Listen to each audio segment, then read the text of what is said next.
Kalau saya boleh masakkan untuk buka puasa, abang dengan anak nak makan apa? Abang, Assalamualaikum. Nak tanya sikit boleh? Kalau saya boleh masakkan untuk buka puasa, abang dengan anak nak makan apa? Anak Anak suka makan apa kalau buka puasa? Adik suka makan apa ni? Kuih ke? Kuih apa? Kuih apa? Kuih cara yang warna hijau tu, yang ada manis-manis tu. Okey, boleh.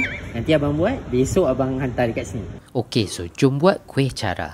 Macam biasalah, Caca konon tanam lauk pandan kat belakang ni. Korang suka cara apa? Cara manis ke cara berlauk? Cuba komen kat bawah. Okey, cara nak buat cara ni simple sangat. Just blendkan daun pandan untuk dapatkan jus pandan macam ni.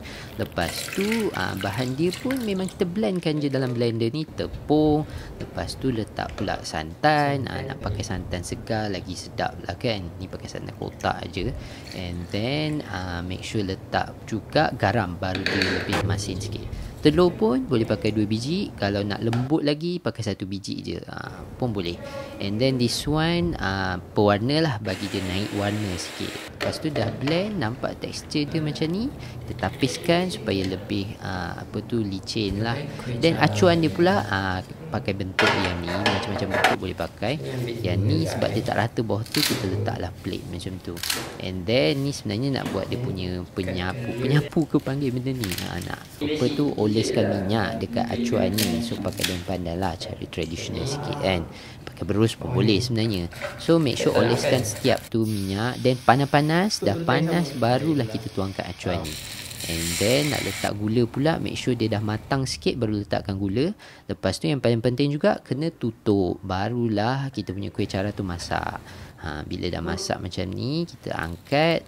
Lepas tu yang ni sebab kita guna plate bawah tu kan, dia tak berapa nak hangus lah bawah tu. Sebenarnya kalau api direct dia lagi nampak hangus lah. Macam yang ni batch seterusnya nampak hangus bawah tu. Then gula tu sebenarnya pakai gula halus lagi sedap lah. Yang ni aku pakai gula icing kurang sikit. So dah siap, jom hantar. Assalamualaikum. Dek, so ni dia kuih cara. Jom buka. Ada rupa kuih cara ke tak? Sorry lah, rupa tu macam mana? Nampak okey tak? Okey. Macam mana? Selalu suka makan kuih cara ni kat mana?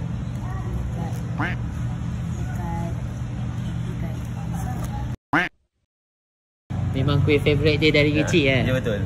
Okey, terima kasih bang. Aku lupa lagi tanya berapa bintang. Korang lah bagi.